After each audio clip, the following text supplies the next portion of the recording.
BG24 న్యూస్కి స్వాగతం. ములుగు జిల్లాలో కేత్ బచావో అభియాన్ కార్యక్రమం విజయవంతం. ప్రోగ్రాం కోఆర్డినేటర్ డాక్టర్ అరుణ్ జ్యోతి. కేంద్ర ప్రభుత్వ ఆధ్వర్యంలో నిర్వహిస్తున్న కేత్ బచావో అభియాన్ కార్యక్రమాన్ని పివి నరసింహారావు తెలంగాణ పశు వైద్య విశ్వవిద్యాలయం పరిధిలోని కృషి విజ్ఞాన కేంద్రం KVK మామనూరు ఆధ్వర్యంలో ములుగు జిల్లాలో గురువారం ఘనంగా నిర్వహించారు. ఈ కార్యక్రమానికి ముఖ్య అతిథిగా కృషి విజ్ఞాన కేంద్ర ప్రోగ్రాం కోఆర్డినేటర్ డాక్టర్ అరుణ్ జ్యోతి హాజరై మాట్లాడుతూ రైతులకు ఆధునిక వ్యవసాయ పద్ధతులు, డ్రోన్ల వినియోగం, రైతు కుటుంబాల పోషకాహార భద్రత, మహిళల పాత్ర, వ్యవసాయ ఆధారిత ఉపాధి అవకాశాలపై రైతులకు అవగాహన కల్పించారు. అనంతరం సేద్య విభాగ శాస్త్రవేత్త డాక్టర్ CH సౌమ్య మాట్లాడుతూ రైతులు నేల పరీక్షల ఆధారంగా సమతుల్య ఎరువులను వినియోగించాలని సూచించారు. పంటల అవసరాలకు అనుగుణంగా నత్రజని, భాస్వరం, పొటాష్తో పాటు సూక్ష్మ పోషకాలను సరైన మోతాదులో వినియోగించడం ద్వారా అధిక దిగుబడులు సాధించవచ్చని తెలిపారు. అలాగే పంటల సంరక్షణ, సమగ్ర పురుగుల యాజమాన్యం, నేల ఆరోగ్య పరిరక్షణ, వ్యవసాయంలో శాస్త్రీయ పద్ధతుల అనుసరణపై రైతులకు అవగాహన కల్పించారు. ఈ కార్యక్రమంలో రిటైర్డ్ ఉపాధ్యాయుడు, సామాజిక సేవా కార్యకర్త అంజిరెడ్డి, వివిధ గ్రామాల నుంచి వచ్చిన రైతులు పాల్గొన్నారు. నరసింహారావు తెలంగాణ వెటర్నరీ యూనివర్సిటీ వారి కృషి విజ్ఞాన కేంద్రం మామనూరు వరంగల్ నుంచి మనం కేత్ బచావో అభియాన్ అనే ప్రోగ్రామ్ని చాలా విస్తృతంగా ప్రచారం తీసుకుంటున్నాము. మరి ఈ ప్రోగ్రాంలో మనము రైతులందరికీ కూడా సాయిల్ టెస్ట్ అంటే మనము మట్టి పరీక్షలని ఎలా చేసుకోవాలి అనే డెమాన్స్ట్రేషన్స్ చేసి చూపించడము, అలాగే వాళ్ళకి అవగాహన కల్పించడం, మట్టి పరీక్ష వల్ల ప్రయోజనాలు ఏంటివి అని తెలియజేయడం జరుగుతుంది.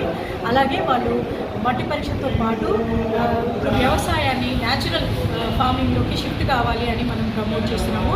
దానికి అలాగే మరి సేంద్రీయ వ్యవసాయాన్ని వాడాలి అంటే మరి వర్మి కంపోస్ట్ ఎలా తయారు చేసుకోవాలి అనే డెమాన్స్ట్రేషన్స్ కానివ్వండి, నీమ్ ఆయిల్ని వాడాలి అన్న పద్ధతిని కానీ, బయోచార్ని వాడాలి చెప్పడము, ఇవన్నీ కూడా జరుగుతున్నాయి.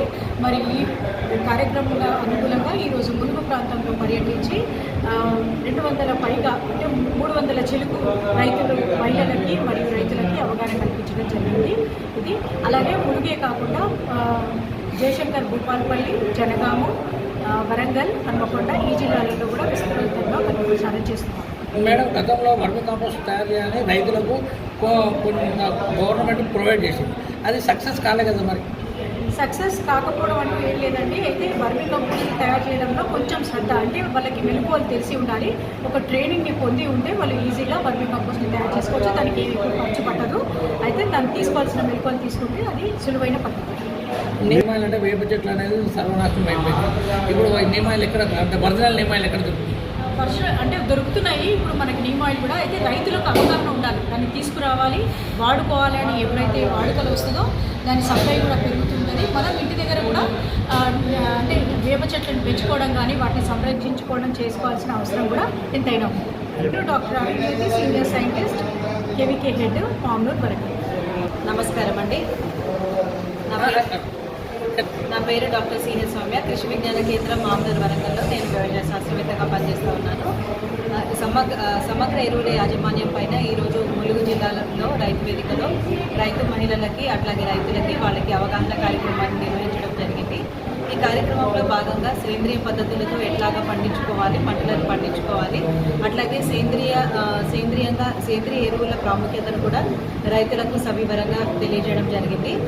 సమగ్రమైన ఎరువుల యాజమాన్యంలో భాగంగా సేంద్రియ ఎరువులను కూడా కలుపుకొని దాంతోపాటు రసాయనిక ఎరువులు రెండింటిని కలిపి వేసుకున్నట్లయితే మనకి పంటల దిగుబడి పెంపొందించగలుగుతామని రైతులకు తెలియజేయడం జరిగింది. అట్లాగే సేంద్రియ ఎరువులను ఎప్పుడైతే వాడతామో అప్పుడు భూమి యొక్క నేల స్వభావం చక్కగా తయారయ్యి నేల గుల్లబారి నీటిని నిల్వ ఉంచుకునే శక్తి పెరుగుతుందని, తద్వారా దిగుబడులు పెంపొందించుకోవచ్చని రైతులకు తెలియజేయడం జరిగింది.